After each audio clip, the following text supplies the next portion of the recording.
Nos encontramos con el doctor Juan Carlos Celis Salinas, él es infectólogo, para conocer un poquito de este informe de la OMS, la Organización Mundial de la Salud, que habla de que hay un altísimo porcentaje de muertes por infecciones intrahospitalarias. Quiere decir que personas que vienen por alguna dolencia, alguna patología, como le llaman los médicos, que podrían estar evolucionando de una manera favorable, pero que luego por algunas bacterias que hay en el hospital se han muerto. Doctor, es preocupante esto. Sí, en realidad ya hace varios años se viene alertando de que hay una pandemia silenciosa, porque no es muy difundido, la población no lo conoce mucho, de muertes asociadas a infecciones que uno adquiere dentro de los hospitales. Y digamos que hasta ahí uno podría pensar, bueno, hay un tratamiento. La segunda razón más preocupante todavía es que estas bacterias que uno adquiere dentro del hospital se han vuelto multiresistentes. ¿Qué significa?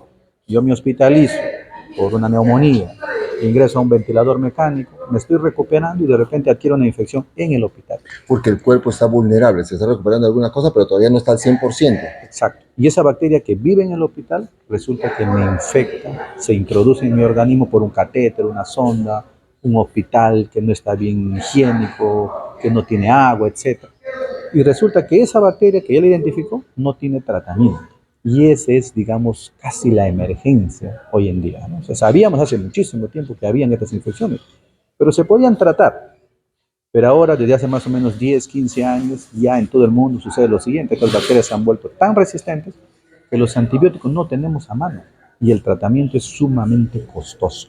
Y ahí viene el llamado de la sociedad que yo dirijo, que es la Sociedad Peruana de Enfermedades Infecciosas, es que venimos pidiéndole al Ministerio de Salud que habilite ciertos medicamentos que si le damos al paciente que compre es inviable. Un tratamiento de eso puede costar 10.000, 12.000 soles.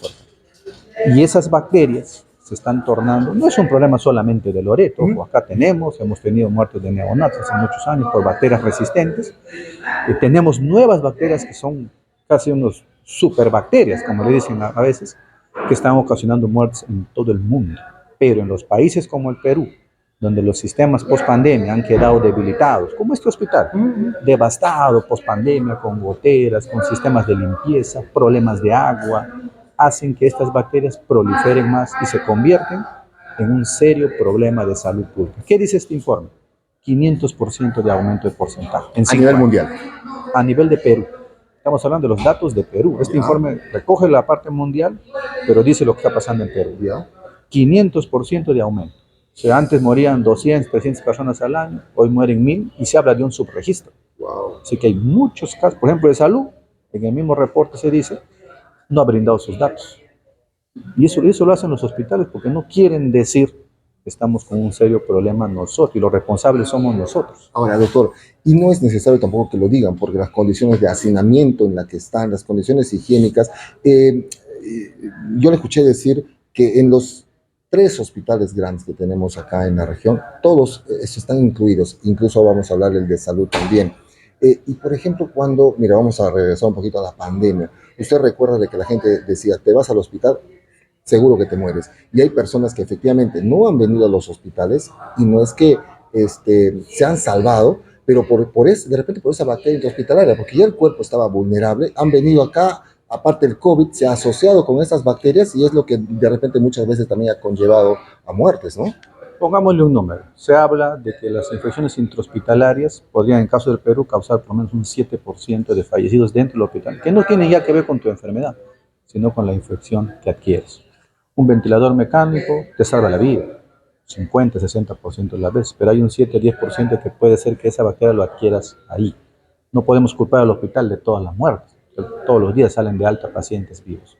Pero esto es un problema porque cada vez se hace más grande y se está convirtiendo en una super epidemia, ¿no? Ya en todo el mundo se está hablando de que acá al 2030 más gente va a morir dentro del hospital por infecciones que por la enfermedad que lo trae. Y no se puede hacer nada, doctor. Me refiero a si se mejoran las condiciones, si la salubridad, digamos, se eleva, que sean inocuos los espacios como deberían ser los hospitales. ¿Es posible eso o es una utopía? No es una utopía, de hecho se hace, ¿no? O sea, la OMS lo pone bien claro, hay un número bien grande que 70-80% de las infecciones son prevenibles. Es decir, no hay razón para que esto supere el 1%, porque hasta en los mejores hospitales del mundo sucede, porque las bacterias viven donde hay muchos Pero antibióticos, en menos porcentaje. muchísimo menos por ciento. Entonces no es razonable que en Loreto, por ejemplo, la estadística diga que estos 3 grandes hospitales, o sea, el 100% de estos 3, no haya condiciones, y eso es un reporte, no hay condiciones de infraestructura y de mantenimiento que estén acordes a las normas. O sea, ni siquiera nuestra propia norma la cumplimos. Entonces, nuestros hospitales hacinados, neonatos amontonados, que no hay agua. A veces en este hospital, en el hospital más grande de la región, hay momentos donde no hay agua. Y siempre estamos sufriendo de reparaciones, de esto. Como entonces una enfermera que tiene que lavarse la mano, cada vez no tiene, entonces agarra una bandeja, Con agua reciclada. no son condiciones. Y eso sucede en todo el Perú. ¿Por qué es importante que llamemos la atención de esto y todos contribuyamos? Porque, como digo, tú y yo podemos caer en un hospital, cualquier momento. Y ahí donde supuestamente te deben curar, resulta que adquieres una infección grave. O sea, ese es el problema. Ahora, doctor, se habla de los hospitales, pero en el interior de la región, por ejemplo, que no hay hospitales, digamos, hablo de los IPRES que se llaman ahora, ¿esos están comprendidos también o no? O digamos, esos se salvan. Mira, infecciones resistentes hay hasta en la comunidad, o sea, ¿Ya? Infecciones urinarias son de difícil tratamiento. No, pero me refiero a estas intrahospitalarias, estas bacterias intrahospitalarias. También, o sea, se ha reportado aquí en Loreto, yo tengo reportes de que en todas las UCIs hay estos gérmenes resistentes. Y voy a mencionar 3 nombres que la gente lo va a escuchar, a veces, lamentablemente, hasta en nuestra propia familia. Pseudomonas aeruginosa, Acinetobacter baumannii, Escherichia coli multiresistente. Es una palabra que la gente escucha muy seguido, Escherichia coli. Pero ahora hay Escherichia coli que son multiresistentes. O sea, no importa que te den tal o cual ampolla, no le hace nada. ¿Esos son los cólicos? Las E. coli, se llama Escherichia coli multiresistente. Es una bacteria que puedes tener en la orina, lo adquieres en el hospital porque está llena de resistencia y se convierte en un problema de salud pública, que puede ir desde el hospital y, como tú dices, hasta una posta, un centro de salud. Y cada vez que avanza, vamos a tener más problemas. ¿Cuál es nuestra preocupación ahorita? Y aquí hablo ya como representante de la Sociedad Peruana de Enfermedades Infecciosas. Le hemos pedido al Ministerio de Salud que incluya estos nuevos antibióticos en esta lista complementaria. ¿Cómo cuáles? Por ejemplo, ceftazidima avibactam, cefiderocol, antibióticos que si tú le mandas a comprar a un familiar no lo va a encontrar. Yo recuerdo haberlo pedido en la pandemia a un familiar. Me dijo, doctor, 12.000 soles por 3 días de tratamiento. Y el tratamiento era en 7 días. No lo consiguió.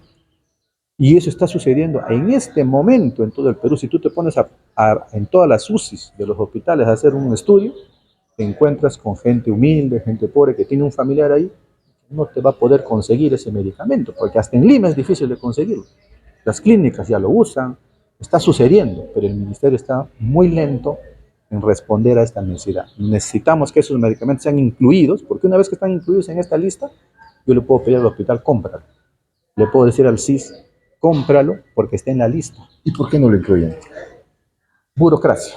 Este es un tema O mundial. mafia. Ni siquiera se puede decir que es solamente el Perú o solamente Loreto. No. Está escrito en toda la literatura mundial que esto es un problema.